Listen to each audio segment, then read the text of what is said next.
Hello guys, मैं श्वेतांक और आप देख रहे हैं दी लल्लन टॉप। 1986 में एक फिल्म आई थी, नाम था टॉप गन। टॉम क्रूज की ब्रेकआउट फिल्म रही थी। 36 साल बाद उस फिल्म का सीक्वल आया है, नाम है टॉप गन मैवरिक। रिलीज से एंड पहले 2022 कान फिल्म फेस्टिवल में इसका वर्ल्ड प्रीमियर किया गया था। पहली और दूसरी फिल्म के बीच टॉम क्रूज ने हॉलीवुड एक्शन फिल्मों को अलग मुकाम पर पहुंचा दिया है, क्योंकि उनकी फिल्मों में जो भी एक्शन सीक्वेंसेस होते हैं वो असल में शूट किए जाते हैं, कंप्यूटर पर बैठकर नहीं बनाए जाते। मगर दूसरी तरफ से देखें तो ये टॉप गन मैवरिक फिल्म जो है, टॉम क्रूज के आज के दौर में भी प्रासंगिक बने रहने की कवायद सी लगती है।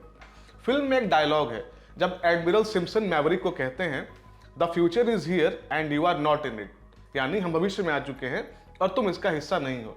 इसके जवाब में मैवरिक उन्हें कहता है, may be so sir but not today, यानी हो सकता है सर मगर आज तो मैं हूं।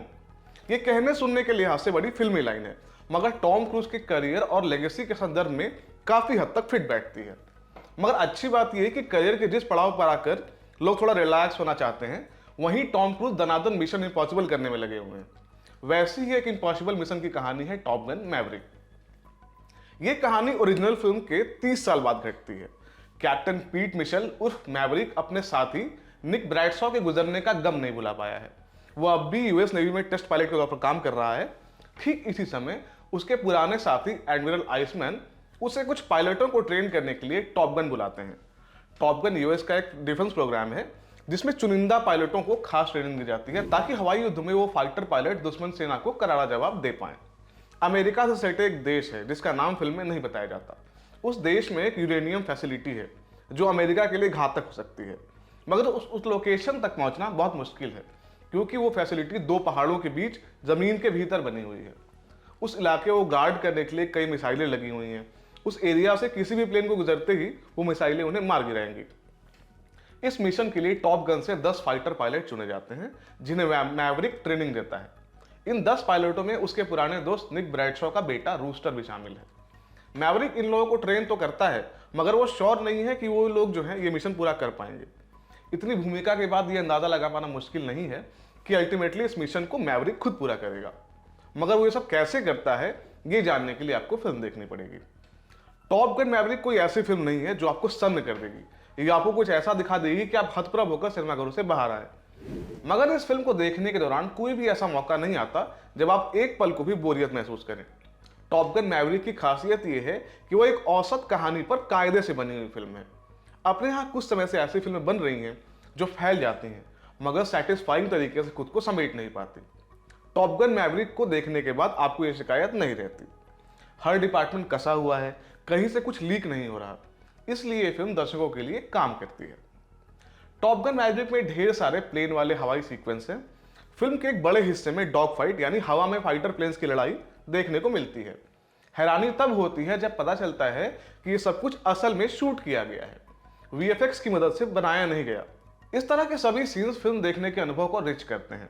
आपको हवाई लड़ाई देखकर थ्रिल आ रहा है, उस लड़ाई के बीच आपको लोगों से आपसी इक्वेशन के बारे में पता चल रहा है, बैक स्टोरीज सामने आ रही हैं, मसले सुलझ रहे हैं, यानी फिल्म आपको लगातार अपने साथ एंगेज करके रखती है। जैसा कि हमने पहले बताया कि टॉप गन मैवरिक की कहानी ऐसी बिल्कुल नहीं है जो आपके होश उड़ा दे, मगर इसका मतलब ये नहीं है कि यह फिल्म खामी प्रूफ है। टॉप गन की सबसे बड़ी खामी यह है कि एक टेम्पलेट फॉलो करती है। एक नायक है जिसे चुका हुआ मान लिया गया, उसका खास दोस्त है जो उसकी मदद करता है, एक प्रोफेशनल दुश्मन है जो पहले तो उससे नफरत करता है मगर फिल्म के आखिर में हीरो का लोहा मान लेता है, और इस सब के साथ हीरो अपना खोया सम्मान भी वापस पा लेता है। मतलब थोड़े बहुत हेर फेर के साथ इस टेम्पलेट पर सैकड़ों फिल्में बन चुकी हैं। टॉप गन सेम यही चीज करती है जिससे आप निराश होते हैं। हालांकि फिर भी इस फिल्म से बासीपन की बू नहीं आती क्योंकि इसे फ्रेश तरीके से पैकेज किया गया है। ये प्रिडिक्टेबल फिल्म है, आप समझ जाते हैं कि क्या होने वाला है। बावजूद इसके आप उसे अपनी आंखों के सामने घटते हुए देखना चाहते हैं क्योंकि फिल्म में जो कुछ भी हो रहा है वो टॉम क्रूज कर रहे हैं। ये चीज कई मौकों पर फिल्म के खिलाफ चली जाती है। होता क्या है कि सारा फोकस टॉम क्रूज पर होने की वजह से अन्य किरदारों के बारे में आपको ज्यादा पता ही नहीं चल पाता। फिल्म में विप्लैश फेम माइल्स टेलर ने रूस्टर यानी ब्रैडली ब्रैडशॉ का रोल किया है। मैवरिक के अलावा एक लौता कैरेक्टर है जिसके बारे में आप कुछ बातें जान पाते हैं, वो भी इसलिए क्योंकि इस किरदार का कनेक्शन 1986 वाली फिल्म से है। ये अगली चीज है जो टॉप गन मैवरिक में आपको खटकती है। टॉप गन मैवरिक को आप तभी देख सकते हैं जब आपने ओरिजिनल फिल्म देखी हो, क्योंकि फिल्म के बैकग्राउंड स्कोर से लेकर कई अन्य मौकों पर पिछली फिल्म का रेफरेंस आता है। इनफैक्ट मैवरिक और रूस्टर के बीच जो भी पंगा है वह पिछली फिल्म में हुआ था। इस फिल्म में आपको उसका नतीजा देखने को मिलता है। फिल्म में टॉम क्रूज और माइल्स टेलर के साथ एड हैरिस, जॉन हैम, जेनिफर कॉनेली और ग्लेन पावेल जैसे एक्टर्स भी नजर आते हैं। कुल मिलाकर बात यह है कि टॉप गन एक घिसी हुई कहानी है, मगर इस कमजोरी को उसकी फ्रेश और चकाचक पैकेजिंग ढक देती है। इस फिल्म का एक ही मकसद है, वो है एंटरटेनमेंट। टॉप गन मैवरिक वो काम ढंग से कर देती है। मगर कुछ नया या मीनिंगफुल सिनेमा देखना चाहते हैं तो टॉप गन से आपको वो नहीं मिल पाएगा। बाकी ये हमारा मानना था, आपको क्या लगता है? आप फिल्म देखिए, हमें कमेंट बॉक्स में बताइए। तब तक के लिए मैं था श्वेतांक और आप देख रहे थे दी लैलेंट टॉक।